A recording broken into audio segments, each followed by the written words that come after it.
Ayo, segera download Quran Tadabbur, tafsir dalam genggaman Anda.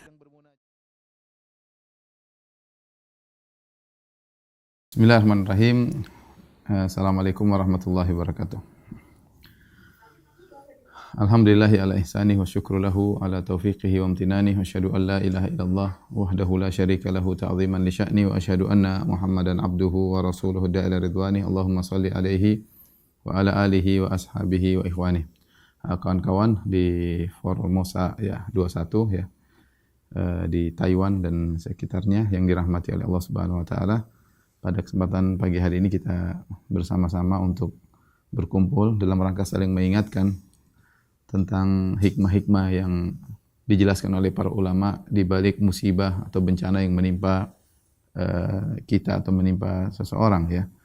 Dengan merenungkan tentang hikmah-hikmah tersebut, kita berharap semoga Allah Subhanahu wa taala jadikan kita terus bersabar dan senantiasa berbaik sangka kepada Allah Subhanahu wa taala sehingga kita bisa terus meningkatkan ibadah kita kepada Allah dalam kehidupan yang sementara ini ya. Ikhwan dan akhwat yang dirahmati Allah Subhanahu wa taala, tentunya kita tahu bahwasanya memang Allah Subhanahu wa taala menciptakan kita dengan alam semesta yang ada tidak lain adalah untuk menguji kita ya. Alladzi khalaqal mauta wal hayata liyabluwakum ayyukum ahsanu amala. Itu dialah Allah yang telah menciptakan kehidupan kematian ya. Liyabluwakum, untuk menguji kalian. Ayyukum ahsanu amala, mana di antara kalian yang terbaik amalan. Jadi memang ujian sudah digariskan pasti menimpa orang yang hidup ya. Kullu nafsin dha'iqatul maut wa nabluukum bisyarri wal khairi fitnah wa ilaina turja'un. Kata Allah, setiap yang bernyawa akan merasakan kematian dan wa nabluukum, kami akan menguji kalian. Ujian tersebut terkadang berupa kenikmatan, ujian tersebut terkadang berupa hal-hal yang tidak kita sukai, penderitaan dan yang lainnya. Kemudian Allah mengatakan wa ilaina turja'un, kepada kamilah kalian akan dikembalikan. Maksudnya apa? Untuk melihat hasilnya ya. Maka kalian diuji bagaimana kalian menghadapi ujian tersebut, kemudian hasilnya akan nampak tatkala kalian dikembalikan kepada Allah Subhanahu wa taala pada hari kiamat kelak. Oleh karenanya seorang yang hidup di atas muka bumi pasti diuji. Kalau tidak ingin diuji, dia enggak usah hidup di atas muka bumi ya. Kalau dia mau hidup di atas muka bumi pasti siapapun orangnya ya. Saya sering sampaikan, jangankan orang-orang yang hidup sederhana, jangankan yang miskin diuji, yang sekarang ini, zaman sekarang ini ketika ada pandemi, yang orang-orang hebat, orang-orang kaya, para pejabat, para kepala negara, mereka lebih pusing mungkin daripada kita. Dan itu serius, bukan main-main. Bahwasanya mereka lebih pusing memikirkan berbagai macam hal ya, yang berdampak pada mereka ya. Demikian juga para pemilik-pemilik perusahaan ya. Banyak hal yang harus mereka pikirkan ya. Intinya semua mengalami ujian kehidupan. Dan kalau seorang ingin masuk surga, dia pasti diuji. Kata Allah Subhanahu wa taala, "Wa lanabluwannakum bisyai'in minal khaufi wal ju'i wa naqsin minal amwali wal anfusi was samarat wa basyiris sabirin." Sungguh kami akan menguji kalian dengan sedikit rasa takut, kekhawatiran, sedikit rasa lapar, kekurangan harta, meninggalnya orang-orang yang dicintai, berkurangnya samarat, hasil bumi, wa basyiris sabirin, dan berilah kabar gembira kepada orang yang bersabar. Di sini Allah sebutkan ya, kami akan berikan kalian ujian ya. Ujian tersebut mungkin kita alami di zaman sekarang ini ya. Bukan ketakutan yang mengerikan. Allah mengatakan bisyai'in minal khauf, ada sedikit ketakutan. Benar. Kita rasa takut tapi tidak setakut seperti kondisi yang mengerikan. Pandemi ini membuat orang sebagian takut. Ya, kemudian walju, sebagian orang juga susah cari makan di zaman pandemi ini ya. Kemudian kekurangan harta, sebagian tadinya memiliki harta yang banyak tiba-tiba bisa kolaps ya. Bahkan banyak kawan-kawan dari pengusaha mereka berkata, "Ustadz, kita dulu adalah pengusaha besar, sekarang jadi pengusaha kecil." Ya. Belum lagi kawan-kawan yang punya hutang di bank, cicilan, bingung sekarang ya bagaimana melunasi cicilan tersebut ya. Yang selama ini mereka hidup dengan nyaman, dengan hutang riba dan yang lainnya ya. Banyak ujian ya. Kemudian juga wal anfus, kekurangan nyawa, sebagian orang kehilangan ayahnya, seorang kehilangan ibunya. Minimal kita kehilangan kawan-kawan ya yang tidak kita duga ya, meninggal di masa pandemi ini ya. Dan yang lain, tapi kata Allah basyiris sabirin, bila bergembira kepada orang-orang yang bersabar. Allah juga Subhanahu wa taala berfirman, am hasibatum an tadkhulul jannata walamma ya'tikum mathalul ladzina khalau min qablikum massatuhumul ba'sa'u wadh-dharra'u wa zulzilu. Apa kalian menyangka akan masuk surga sementara belum datang kepada kalian musibah atau ujian yang menimpa orang-orang sebelum kalian. Massatuhumul ba'sa'u wadh-dharra'. Mereka ditimpa dengan penderitaan, ditimpa dengan kesusahan ya. Wa zulzilu, dan mereka digoncang oleh Allah Subhanahu wa taala ya. Allah berfirman, Alif Lam Mim, ahasiban nasu ayyutraku ayyaqulu amanna wa hum la yuftanun wa laqad fatanna alladziina min qablihim fala ya'lamanna Allahu alladziina shadaqu wa la ya'lamanna al-kadzibin. Alif Lam Mim, apakah manusia dibiarkan berkata kami telah beriman, mereka tidak diuji? Orang yang mengatakan beriman pasti diuji. Wa laqad fatanna alladziina min qablihim, sungguh kami telah menguji orang-orang sebelum mereka. Agar Allah mengetahui benar-benar mana yang imannya benar dan mana yang imannya tidak benar ya. Jadi harus kita letakkan dalam benak kita, ujian itu pasti dan itu adalah suatu keharusan dalam kehidupan. Itulah tabiat kehidupan. Tidak ada kehidupan yang tanpa ujian. Dan itulah tabiat manusia. Tidak ada manusia yang hidup tanpa diuji. Siapapun orangnya ya. Mau kaya, mau miskin, mau terkenal, enggak terkenal, mau artis, mau pejabat, mau raja, mau presiden, mau menteri, mau pegawai biasa, ya, mau ustadz, mau siapa saja, tabiat kehidupan dia pasti akan diuji. Tinggal bagaimana seorang menghadapi ujian tersebut. Ya, ujian tersebut. Ada yang kemudian lulus dalam ujian tersebut, ya, meskipun meninggal dunia, ya, tapi dia lulus, dia sabar, bertahan, akhirnya dipanggil oleh Allah Subhanahu Wa Taala, dicabut nyawanya. Tapi dia lulus ya. Di antara mereka ada yang tidak lulus ya. Mungkin diberi kehidupan tapi ketika menghadapi ujian dengan ngamuk-ngamuk, dengan marah-marah, dengan banting sana banting sini ya, maka mereka tidak lulus ujian.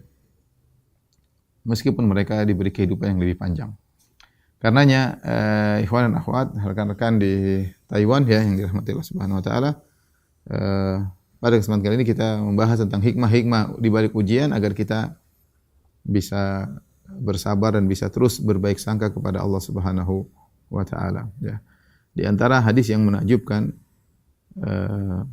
yang disahihkan oleh Syekh Albani atau dihasankan oleh Syekh Albani rahimahullahu taala, Rasulullah SAW bersabda, "Yawaddu ahlul afiyati yaumal qiyamati hina yu'ta ahlul bala'i thawaba law anna juludahum kanat qurridat fid dunya bil maqarid." Kata Nabi SAW, sungguh pada di akhirat kelak, yawaddu ahlul afiyah, orang-orang di dunia hidup dengan al-afiyah, yaitu tanpa ada ya, maksudnya tidak terkena musibah, dalam kondisi nyaman ya. Pada hari kiamat kelak mereka melihat orang-orang di dunia terkena musibah, ahlul bala, yang terkena musibah, terkena bencana, kehidupan yang sulit, kemiskinan, sakit, cacat dan yang lainnya ya. Ternyata mereka diberi pahala yang sangat besar oleh Allah Subhanahu wa taala karena kesabaran mereka. Maka orang-orang yang tidak diuji atau ujiannya sedikit pada hari kiamat kelak, mereka berangan-angan, lau anna juludahum, seandainya mereka dulu di dunia kulit-kulit mereka digunting dengan gunting di dunia. Artinya mereka ingin mereka dapatkan ketika di dunia dapat musibah sebagaimana kulit-kulit mereka digunting oleh Allah Subhanahu wa taala. Ya, karena mereka tahu ternyata orang terkena musibah pahalanya sangat sangat besar ya. Ya. Dan dapat ganjaran yang sangat luar biasa. Sehingga mereka berkeinginan seandainya dulu kami masih hidup kan pengin digituin. Tapi di sini menggambarkan bahwasanya orang yang bersabar dalam menghadapi musibah pahalanya sangat besar. Tapi kita akan sebutkan beberapa atau hikmah-hikmah di balik musibah ya, sebagai bahan renungan bagi kita ya. Yang pertama bahwasanya dengan adanya musibah ya, maka untuk menunjukkan seorang benar-benar beribadah kepada Allah Subhanahu wa taala. Karena kita beribadah dengan perintah Allah, bukan dengan hawa nafsu kita ya. Dengan hawa nafsu kita. Sebagian orang ingin beribadah dengan gayanya dia sendiri ya. Kalau Allah tidak kasih begini dia enggak mau beribadah. Dia maunya Allah ikut aturan dia ya. Sementara tahqiqul ubudiyah, peribadatan yang sungguhnya adalah kita beribadah kepada Allah dalam kondisi apapun yang Allah berikan kepada kita. Nah, kalau orang hanya beribadah yang saya beribadah kalau saya lagi nyaman, kalau enggak ya. Berarti dia beribadah bukan sesuai dengan perintah Tuhan, tapi dia beribadah sesuai dengan keinginannya. Dan itu bukan bukti Anda sebagai hamba, bukan bukti Anda sebagai hamba. Oleh karenanya Allah berfirman dalam surat Al-Hajj, "Wa minan nasi may ya'budullaha 'ala harf, fa in asabahu khairun itma'anna bih, wa in asabathu fitnatun inqalaba 'ala wajhihi, khasira ad-dunya wal akhirah. Dzalika huwal khusranul mubin." Kata Allah, di antara orang-orang ada yang beribadah kepada Allah di tepi, ya, yaitu hanya beribadah sekedarnya. Fa in asabahu khairun itma'anna bih. Kalau dia dapat kenyamanan, dia terus beribadah, ya. Tapi dia ibadahnya tidak sungguh-sungguh. Itu ibadah dengan sesuai dengan dia keinginan, dapat kenyamanan terus beribadah. Wa in asabathu fitnah, tapi kalau dikasih ujian, inqalaba ala wajhi, dia berbalik. Ya, dia berbalik. Dia tidak mau beribadah ketika dalam kondisi sulit. Khasirat dunya wal akhirah. Maka rugilah dia dunia dan akhiratnya. Dzalika huwal khusranul mubin. Maka inilah kerugian yang sangat nyata. Ini benar, sebagian orang tatkala terkena musibah, bukannya dia kembali kepada Allah, dia malah menjauh dari Allah Subhanahu wa taala.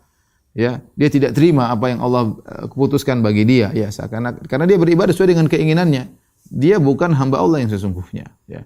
Sampai saya ada seorang sempat tanya juga di Zoom, seorang wanita mengeluhkan tentang suaminya. Dia mengatakan, "Ustaz, suami saya lagi kolaps ya sejak pandemi ya. Kemudian kalau saya nasihati, dia marah-marah. Dia bilang, saya tidak butuh nasihat, saya tidak butuh hadis, saya butuh duit ya." Sampai begitu ya. Dan ini terjadi ya dalam kondisi seperti sekarang ini.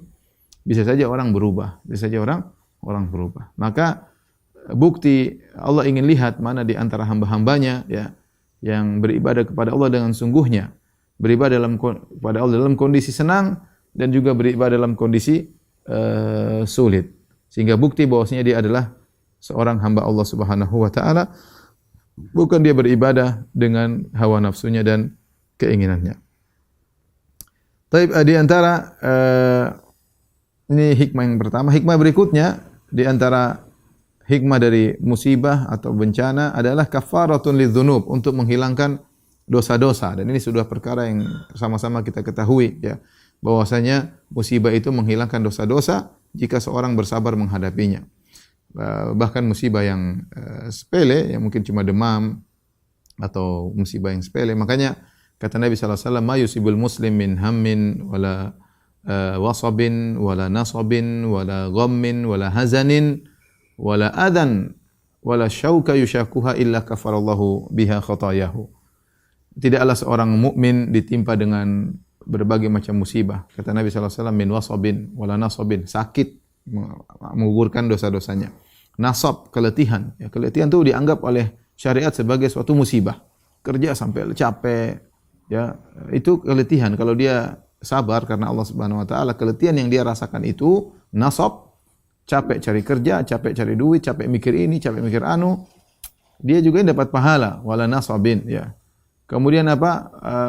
Wala ghammin wala hazanin. Gham, kegelisahan, ya. Kegelisahan, gundah gulana, bingung apa ini yang pun dilakukan, enggak jelas kondisi, sampai kapan begini. Itu kita alami. Sampai kapan pandemi? Semua orang bertanya. Sampai kapan pandemi? Ya. Taib, ada vaksin. Vaksin sampai kapan mau divaksin? Tiap tahun vaksin. Pengaruhnya seperti apa? Serba vaksin terus timbul lagi. Efeknya bagaimana? Banyak pertanyaan kegelisahan yang ada dalam hati setiap orang. Kita bicara ini, kita tidak bicara musibah besar seperti gempa bumi yang seperti dialami oleh sebagian saudara kita, kemudian tsunami. Ini pandemi ini sebenarnya tidak sebesar itu, tapi kita merasakan semuanya yang namanya gelisah, kekhawatiran, wala hazanin, kesedihan, sedih dengan usaha yang jatuh, yang kolaps, ada yang keuntungannya menjadi berkurang 70%, dan macam-macam ya yang dialami oleh saudara-saudara kita, dialami oleh sebagian kita di musim pandemi ini. Wala hazanin, wala azan, dan tidak ada gangguan yang mengganggunya. Ada orang menyindirnya, mencibirnya, ada orang mengambil hartanya, ada orang menipunya, ya. wala syauka yushakuha, bahkan duri yang mengenai dirinya, kecuali Allah akan menghapuskan dosa-dosanya. Jadi segala musibah, segala bencana Allah akan menghapuskan dosa-dosanya. Di antaranya demam, kata Nabi SAW kepada seorang wanita, la tasubbil humma fa innaha tudhibu khotoya bani Adam kama yudhibul kir khabathal hadid. Janganlah engkau mencela demam. Ya, aduh apa ini demam begini kok enggak hilang-hilang, itu enggak boleh seperti itu ya. Demam kok sudah minum ini enggak hilang-hilang, itu namanya mencela demam, mencela penyakit. Ya, karena Nabi mengatakan fa innaha tudhibu khotoya bani Adam, demam itu akan menghilangkan dosa-dosa anak Adam, kama yudhibul kir khabathal hadid, sebagaimana alat pandai besi menghilangkan karat besi. Demikian dalam hadis ya, kata Nabi sallallahu alaihi wasallam, ma yusibul mu'min min syauqah fama fawqa illa rafa'allahu biha darajah wa hatta anhu biha khati'ah.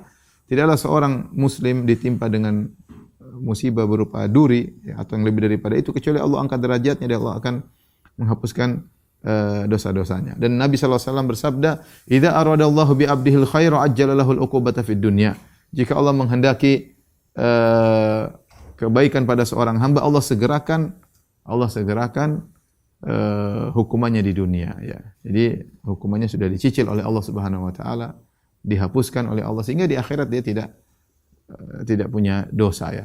Dalam hadis la yazalul bala, senantiasa musibah mengenai seorang muslim, menggugurkan dosanya sedikit-sedikit sampai dia berjalan di atas muka bumi, walaisa alaihi khati'ah, tidak ada dosanya sama sekali. Musibah silih berganti mengenai dia ya. Dan dia selalu bersabar menghadapi itu semua ya. Nabi SAW bersabda, inna idhamal bala ma idhamil jaza. Inna idhamal jaza ma idhamil bala. Wa inna Allah idha ahabba qawman ibtalahum. Sungguhnya besarnya ganjaran sesuai dengan besarnya bencana, musibah. Kalau Allah mencintai suatu kaum, Allah beri musibah kepadanya. Dalam hadis, man yuridillahu bi khairan yusib minhu. Barang siapa yang Allah menghendaki kebaikan baginya, Allah berikan musibah kepadanya. Ya, banyak sekali kalau kita mau bicara bahwasanya ternyata musibah itu menghapuskan dosa-dosa. Dan siapa sih di antara kita yang tidak punya dosa? Kita ini bergelimang dosa ya. Pokoknya sejak mata melek, sudah buka medsos, sudah itu aliran dosa berjalan terus ya. Sampai mau tidur aja masih murojaah medsos ya, bukan murojaah Quran ya. Dari hari ke hari, ujung hari ke hari, itu aja yang kita isi dengan dosa. Maka kalau kita dikasih musibah, kita bersabar ya. Mau apa, kita mau kena musibah, mau marah-marah juga musibahnya enggak hilang. Tinggal kita hadapi ya.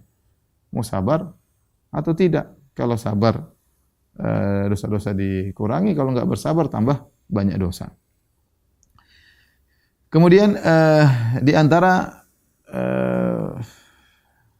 antara hikmah dari musibah tadi, selain menghilangkan dosa-dosa, yang itu otomatis akan mengangkat derajat, juga akan mengangkat derajat seseorang, seseorang ya. Tadi kita sudah sebutkan, tidaklah seorang terkena duri atau yang lebih daripada itu ya, kecuali Allah akan angkat derajatnya ya. Allah akan angkat derajatnya. Dalam hadis juga kata Rasulullah SAW, inna rajula la yakunu lahul manzilatu inda Allah. Sungguh ada seorang, dia punya kedudukan di sisi Allah Subhanahu wa taala. Fama yablughuha bi amal. Ternyata amal dia tidak bisa membuat dia sampai kepada derajat yang tinggi tersebut. Fala yazalullahu yabtalihi bima yakrah hatta yuballighahu iyyaha. Maka caranya agar dia bisa naik derajat sampai pada tersebut, maka Allah Subhanahu wa taala memberikan dia musibah terus, musibah sampai dia mendapatkan pahala yang cukup untuk mendongkraknya naik di atas derajat yang tinggi. Maksudnya apa? Bagaimana ikhwan? Maksudnya begini, sebagian kita mungkin beribadah, dia sholat, baca Quran, ya, tapi pahalanya nggak bisa dongkrak dia ke derajat yang tinggi. Dan Allah sayang sama dia, Allah ingin dia naik derajat tinggi. Gimana? Allah kasih musibah. Karena musibah itu benar-benar pahalanya besar bagi orang yang sabar. Bukankah Allah mengatakan innama yuwaffas sabiruna ajrahum bighairi hisab? Sesungguhnya orang-orang yang sabar diberi pahala tanpa batas ya. Karenanya sabar itu pahalanya sangat besar ya. Dan banyak Allah sebutkan masuk surga dengan kesabaran ya. Salamun alaikum bima sabartum. Masuklah kalian surga karena kesabaran kalian ya. Banyak dalam ayat Allah mengatakan demikian. Kalian masuk surga karena wa jazaahum bima sabaru jannatan wa harira. Allah memberi balasan kepada mereka karena kesabaran mereka. Allah berikan surga, Allah berikan sutra bagi mereka ya. Ulaika yujzaunal ghurfata bima sabaru dalam surat Al-Furqan. Sungguhnya mereka itu diberi ganjaran yang tinggi karena kesabaran mereka. Jadi sabar dalam menghadapi musibah ini pahalanya besar. Nah, ketika Allah melihat seorang hamba, dia sholat, dia sholat, dia sedekah, tapi sedekahnya tanggung sedikit, sholatnya juga tanggung, sholat malam cuma 1 rakaat, ya, baca Quran tanggung cuma 1 halaman. Maksudnya ada dia oke lah, derajat dia bagus. Cuma kalau mau naik derajat tinggi nggak bisa. Semua ibadah dia tanggung. Terus bagaimana? Ya ada cara yang Allah berikan kepada dia agar derajatnya tinggi, dikasih musibah. Yang dia tidak suka dengan musibah tersebut, tapi Allah tarik dia untuk ke tempat yang tinggi. Caranya dikasih musibah. Dia bersabar. Dia mengatakan inna lillahi wa inna ilaihi raji'un. Dia mengatakan alhamdulillah ala kulli hal. Allahumma ajurni fi musibati hadza, ya Allah berikanlah aku pahala di balik musibah ini, ya. Ya, makanya Nabi mengatakan ajaban li amril mu'min, innal amrahu kullahu khair wa laysa dzalika illa lil mu'min. Sungguh menakjubkan perkara mukmin. Ya, semua perkaranya baik baginya dan itu tidak berlaku kecuali bagi orang mukmin. Orang tidak beriman tidak bisa berlaku ini. In asabahu sarra syakara fa kana khairan lahu. Kalau dia ditimpa dengan kebaikan, mendapatkan kesenangan, dia bersyukur. Wa in asabahu dharra sabara fa kana khairan lahu. Kalau ditimpa dengan kesulitan, dia bersabar. Dia jaga lisannya, jaga sikapnya, jaga komentarnya, sabar dia, ya, sabar. Ya. Ya, ini sudah takdir Allah dan dia terima takdir tersebut. Dia terima takdir tersebut, maka kesabarannya itu mendatangkan pahala yang sangat besar, mendongkrak dia langsung sampai derajat yang tinggi, mengalahkan ibadah-ibadah rutinitas yang biasa dia lakukan. Ya. Rutinitasnya banyak, zikir pagi petang, haji, mungkin baca Quran, tapi ini belum bisa mendongkrak dia sampai derajat yang tinggi. Ya.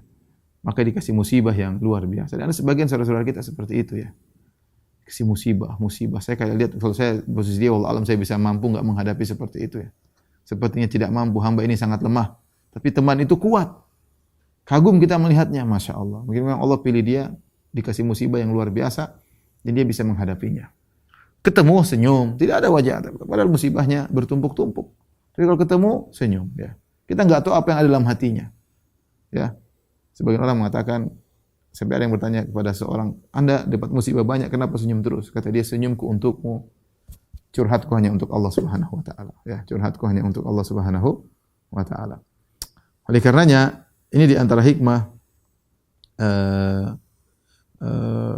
bahwasanya seorang ketika terkena musibah dan dia bersabar, diangkat derajatnya di sisi Allah Subhanahu wa taala, ya. Ya. Sesungguhnya dia akan diangkat derajatnya oleh Allah Subhanahu wa taala. Makanya tadi saya sebutkan hadis ma yazalul bala bil mu'min wal mu'mina fi nafsihi wa waladihi wa malihi hatta yalqallah wa ma alaihi khati'ah. Senantiasa musibah menimpa seorang mukmin dan seorang mukminah, ya. Mungkin terus ditimpa musibah, ya. Menimpa dirinya, menimpa anaknya, fi nafsihi, menimpa dirinya, wa waladihi, menimpa anaknya. Ya, nanti kedatangan anaknya, tahu-tahu anaknya baru lahir berapa bulan meninggal dunia, ya. Wa malihi, menimpa hartanya, sampai dia bertemu dengan Allah kosong bersih, tidak ada dosanya sama sekali. Derajatnya ditinggikan oleh Allah Subhanahu wa taala. Ya, Nabi sallallahu alaihi wasallam juga bersabda, "Idzabtalaitu 'abdi bihabibataihi fasabara awatuhu anhumal jannah." Jika aku menimpakan musibah pada hambaku dengan dua yang dia cintai, itu matanya, dia tidak bisa melihat, maka aku akan ganti dia dengan surga jika dia bersabar menghadapinya, ya. Jika dia bersabar menghadapinya.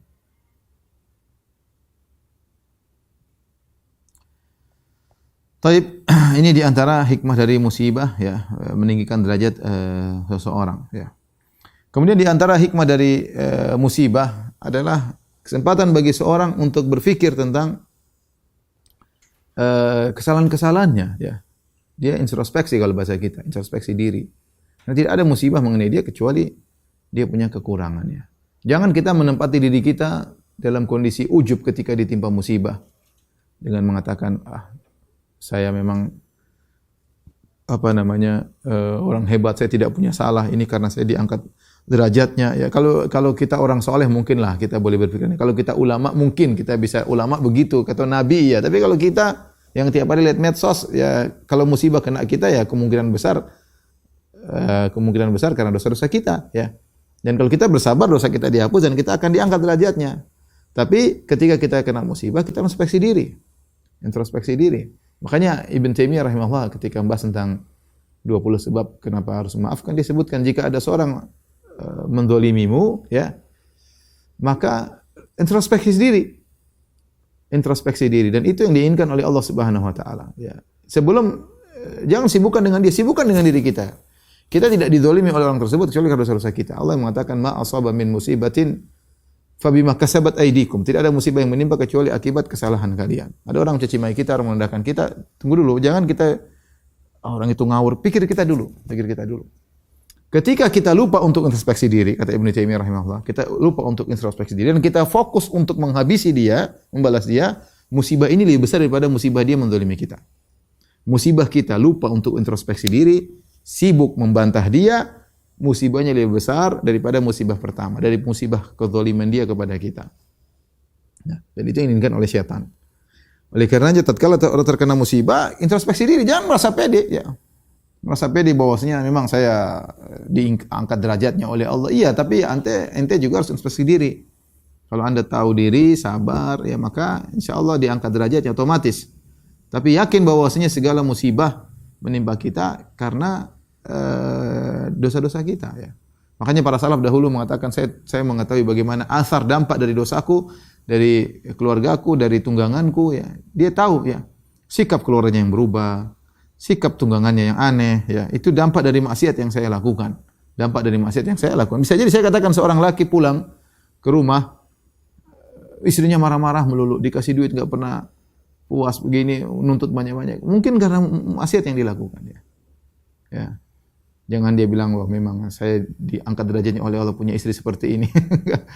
Tapi dia pikir mungkin dia punya maksiat, mungkin dia lihat apa di luar, mungkin dia ganggu istri orang, mungkin dia ngelirik sana, mungkin dia ini, kita enggak tahu, ya. Atau dia dolimi orang, Allah bikin dampak maksiatnya di rumahnya sendiri. Maka seorang ketika terkena musibah, yang paling penting dia introspeksi diri.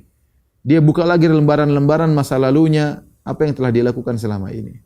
Dia berusaha untuk perbaikinya, ya.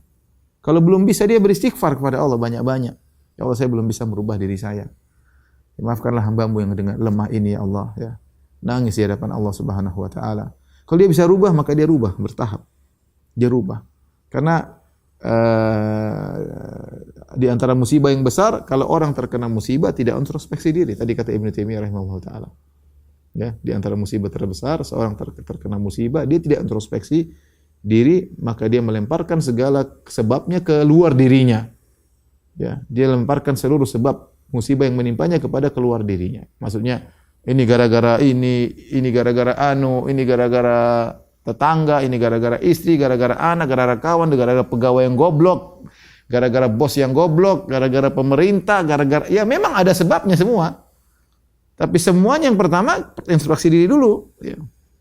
Introspeksi diri dulu. Ketika seorang lupa diri, kemudian melemparkan semua kesalahan kepada orang lain, maka itu musibah yang lebih besar daripada musibah yang sedang dia hadapi. Tapi di antara hikmah daripada musibah, ya, dengan musibah seorang belajar menguatkan tauhidnya, ya. Dia tahu namanya tawakal. Ya. Dia tidak pernah tahu tawakal selama ini kecuali ketika terkena musibah. Siapa yang mau dia harapkan? Ya, sekarang kita kena pandemi, mengharap sama siapa? Coba, mengharap sama siapa? Ya, mengharap sama siapa? Semuanya enggak ada yang pasti. Dulu bilang, oh nanti bulan Juli pandemi hilang. Ternyata bulan Juli enggak hilang-hilang. Nanti awal tahun hilang insyaallah, ya enggak hilang juga, ya. Terus apa lagi?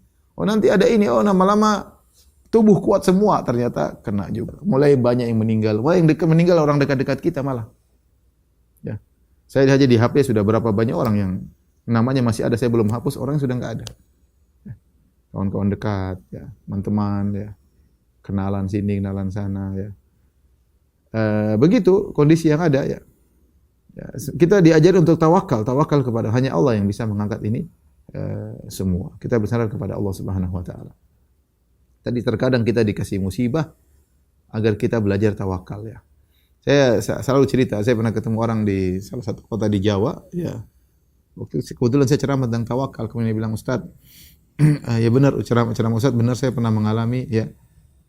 saya divonis mati oleh dokter, kalau nggak salah umur saya tinggal 3 bulan atau 6 bulan, saya lupa, dan saya sudah operasi berulang-ulang, saya sudah habis banyak, akhirnya kesimpulannya kamu umurmu tinggal 3 bulan atau 6 bulan, saya lupa. Nah, ini saya ketemu dengan seorang wanita yang kerabat saya, solehah, dia bilang, sudahlah kamu punya uang tinggal berapa, kamu puasa sunnah, kemudian jangan lupa sedekah, sholat malam, dan alhamdulillah saya sembuh, Ustaz. Alhamdulillah saya sembuh. Kemudian dia lihatkan bekas operasinya. Saya bilang Masya Allah. Jadi dia diajarin untuk bertawakal kepada Allah. Ya. Kondisi Allah membuat kita kondisi terjebak untuk berlepas dari semua kekuatan dan daya upaya manusia. Kemudian bersandar kepada Allah. La haula wa la quwata illa billah.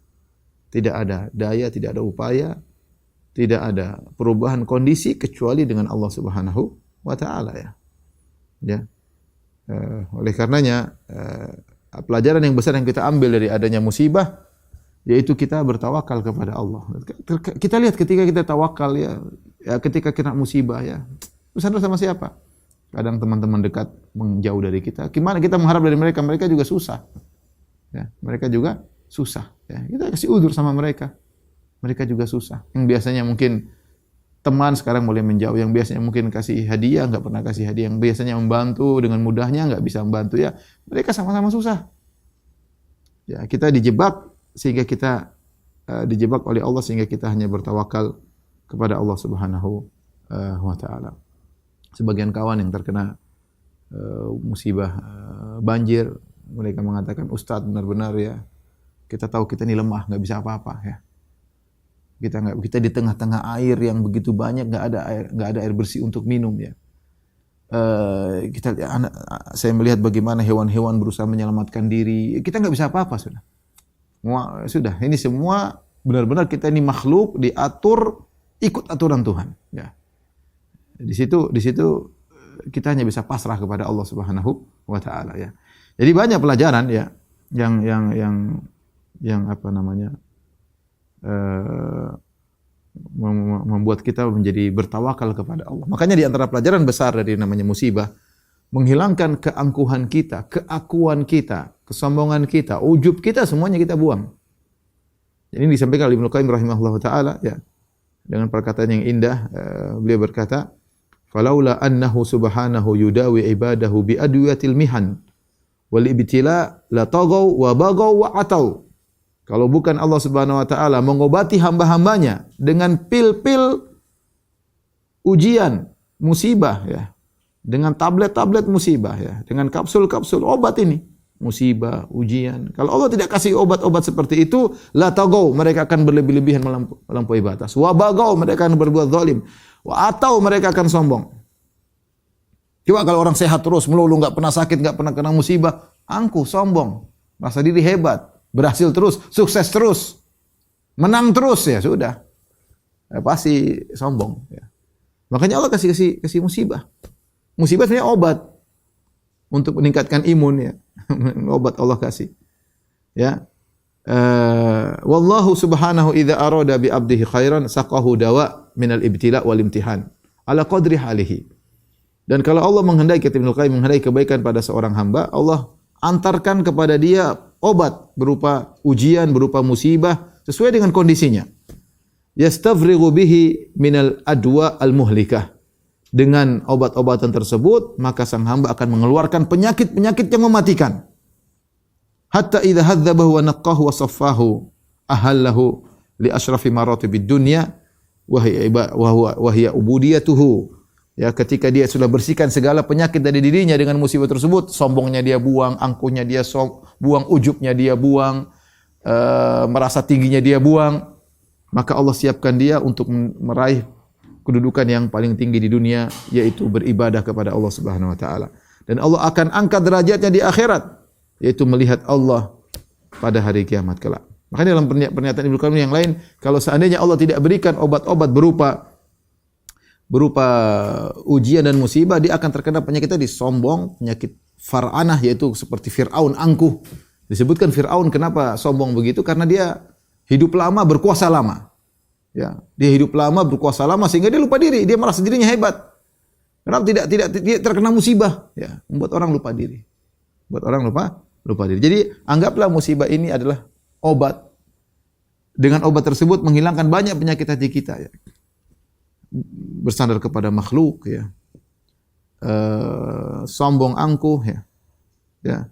Makanya Allah Subhanahu wa taala mentakdirkan para sahabat sempat kalah di awal perang Hunain. Kenapa? Mereka punya penyakit ujub. Ketika para sahabat berperang dalam perang Hunain, kalau nggak salah mereka bawa pasukan 12.000 orang. Biasanya para sahabat perang bersama Nabi SAW, sedikit saja sudah menang. Lihat dalam perang Badar cuma 300 sekian belas mengalahkan 1.000 orang. Ya. Apalagi sekarang pasukannya banyak, sedikit saja bisa menang, apalagi kam min fi'atin qalilatin ghalabat fi'atan katsirah. Betapa banyak kelompok sedikit bisa mengalahkan kelompok yang besar. Apalagi sekarang jumlah mereka 12.000. Ketika itu Nabi berjalan menuju Hunain berperang melawan kabilah Hawazin, tiba-tiba ada salah seorang yang nyeletuk mengatakan lan nuglaba al-yaum min qillah. Kita tidak bakalan kalah karena faktor sedikit. Kita enggak bakalan kalah karena faktor jumlah sedikit. Kenapa? Kita banyak, pasti menang. Ada rasa ujub dengan jumlah yang banyak. Fasyaqqa dzalika 'ala Nabi sallallahu alaihi wasallam. Maka hal itu terasa berat bagi Nabi. Nabi dengar pernyataan itu, pernyataan lupa diri. Pernyataan seorang menyadarkan dirinya kepada kekuatan pribadi. Ya, lupa bahwasanya semua kemenangan dari Allah Subhanahu. Ini penyakit ujub. Maka akhirnya di awal peperangan kalah. Kabur. Para sahabat kabur, hanya sedikit yang bertahan di depan bersama Nabi sallallahu alaihi wasallam. Nabi yang maju, Nabi berkata, "Ana nabiyyun la kadzib, ana ibnu Abdul Muttalib." Nabi maju, sementara orang-orang pada mundur. Kata Nabi, aku adalah Nabi dan aku tidak dusta dan aku adalah cucunya Abdul Muttalib. Kemudian dia maju ke depan. Yang lain pada mundur. Maka Allah turunkan firman Allah Subhanahu wa taala, "Wa laqad nasarakumullahu fi mawatin katsirah wa yauma Hunainin idh ajabatkum kathratukum falam tughni ankum syai'an wa dhaqat 'alaikumul ardu bima rahubat tsumma wallaytum mudbirin." Kata Allah, sungguh Allah telah menolong kalian dalam banyak peperangan. Allah ingatkan, kalian jangan sombong, jangan ujub. Peperangan kalian yang semuanya menang itu semua Allah yang tolong. Laqad nasarakumullahu fi mawatin katsirah. Allah telah tolong kalian dalam banyak peperangan. Wa yauma Hunain idz ajabatkum kathratukum. Namun ketika peperangan kalian sombong dengan jumlah kalian. Falam tughni ankum syai'a. Ternyata jumlah banyak tersebut tidak bisa menolong kalian sama sekali. Wa dhaqat 'alaikumul ardu bima rahubat. Bumi yang luas terasa sempit bagi kalian. Tsumma wallaytum mudbirin. Kemudian kalian kabur. Ternyata kekalahan tersebut, musibah yang menimpa kaum muslimin di awal ini menghilangkan ujub mereka, menghilangkan penyakit ujub mereka. Jadi musibah ini terkadang bikin orang sembuh ya. Menang tahu-tahu kalah, ya Allah, ya sudah kalah. Tahu kamu lemah. Kemenangan bukan dari kehebatanmu, dari Allah Subhanahu wa taala, ya. Dari Allah Subhanahu wa taala. Sehingga orang terkena musibah, dia semakin dekat kepada Allah Subhanahu wa taala. Di antara hikmah dari musibah, nampak tentang hakikat manusia, bagaimana kondisi mereka yang sesungguhnya. Apa kata Al-Fudail bin Iyad rahimahullah taala? An-nasu madamu fi afiyah masturun. Orang-orang selama dalam kondisi nyaman, tenang, ya tidak ketahuan. Aib-aib mereka tertutup. Fa idza nazala bihim bala saru ila haqaiqihim. Ketika tiba musibah menimpa mereka, ketahuan belangnya. Fasara al-mu'minu ila imanihi. Orang beriman akan menuju keimanan. Wasaral munafiqu ila nifaqi. Orang munafik akan kelihatan kemunafikannya, ya. Ya, makanya di antara ujian ketika Nabi sallallahu alaihi wasallam Isra Mi'raj membawakan suatu kabar yang menakjubkan, keluar ba'da Isya, pulang sebelum subuh, ternyata sudah pergi ke Baitul Maqdis, naik ke langit 7, balik lagi. Maka sebagian orang murtad ketika itu. Orang murtad, dan orang-orang datang kepada Abu Bakar As-Siddiq, kemudian ngejek. Abu Bakar Siddiq ini sahabatmu ini kemarin agak beres, sekarang udah enggak beres. Masa dia bilang tidak sampai 1 malam dia sudah pergi Baitul Maqdis, jaraknya ribuan kilo, kemudian naik langit 7 balik lagi. Apa kata Abu Bakar As-Siddiq? Naam. Ya. Kau percaya wahai Abu Bakar As-Siddiq bi annahu atas Syam fi lailatin wahidatin tsumma raja ila Makkah? Kau percaya dalam 1 malam dia pergi ke negeri Syam, balik lagi ke Mekah? Kita bicara zaman itu, ya. Zaman yang sepeda aja belum ditemukan, ya. Bagaimana Muhammad bisa pergi ke Syam sallallahu alaihi wasallam dan balik belum 1 malam? Kau membenarkannya wahai Abu Bakar? Kata Abu Bakar, "Na'am, aku benarkan. Inni usaddiquhu bi ab'ada min dzalik." Aku bahkan membenarkan dia yang lebih parah daripada ini. Bukan cuma bilang semalam sudah bolak-balik negeri Syam ke kota Mekah. Lebih parah daripada ini aku benarkan. Usaddiquhu bi khabaris sama. Aku membenarkan dia bahwasanya ada berita dari Allah di atas langit sampai kepada dia. Maka dikatakan Abu Bakar dengan As-Siddiq. Maka kelihatan ya tadi seperti tadi ada orang yang terkena musibah malah menjauh dari Allah. Ada orang terkena musibah suudzon kepada Allah. Ada orang kena musibah malah tidak beribadah kepada Allah, malah menghibur dirinya dengan kemaksiatan dan yang lainnya. Maka ketahuan hakikat seorang ketika terkena musibah. Mudah-mudahan kita termasuk orang-orang yang kalau terkena musibah kita semakin dekat dengan Allah Subhanahu wa taala. Ya. Kemudian di antara hikmah dari musibah adalah menguji seseorang, ya, membina mentalnya. Dia terkena musibah dia kuat. Dia tahan banting kalau bahasa kita, tahan banting. Kenapa bisa terkena musibah? Makanya di antara ulama mengatakan hikmahnya kenapa Nabi Muhammad SAW sejak kecil dikasih musibah. Karena dia akan menghadapi ujian yang sangat besar di kemudian hari ini sudah tahan banting.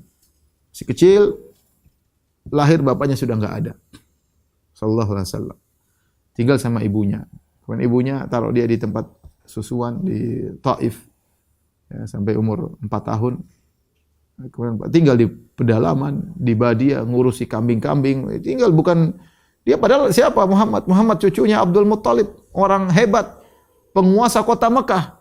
Kalau dia dimanja harusnya bisa, tapi tidak, tinggal di Taif. Berapa tahun, kemudian diambil oleh ibunya sampai 6 tahun, ibunya meninggal di hadapan mata Nabi sallallahu alaihi wasallam. Di tengah-tengah safar di Al-Abwa antara Mekah dan Madinah. Ya, bukan di kampung keluarga bapaknya, bukan juga di kampung keluarga ibunya. Ya, Rasulullah melihat ibunya masih kecil, Rasulullah masih umur 6 tahun, ibunya meninggal dunia. Ini ujian berat ya. Kemudian dirawat oleh kakeknya, baru senang-senang 2 tahun, kakeknya sampai 8 tahun, kakeknya meninggal Abdul Muttalib. Tinggal sama pamannya Abu Thalib, miskin. Sampai Nabi harus gembala kambing. Kehidupan sulit. Ya. Uji. Ya, diuji. Kenapa? Karena dengan demikian Nabi tahan banting. Ya. Kemudian akhirnya di kemudian hari bisa membina umat dan bisa memimpin umat ya. Karena dengan seorang dikasih musibah dia kuat ya, dia kuat. Kesulitan-kesulitan dia hadapi tegar ya. Di kemudian hari Allah kuatkan imannya sehingga dia bisa menghadapi kehidupan-kehidupan yang lebih berat dan kita tidak tahu kehidupan seperti apa di kemudian hari ya. Anak-anak tidak tahu bagaimana, kita pun tidak tahu bagaimana nasib kita ya. Tapi kalau kita tegar, insya Allah kita akan kuat menghadapi ujian-ujian yang di kemudian hari ya.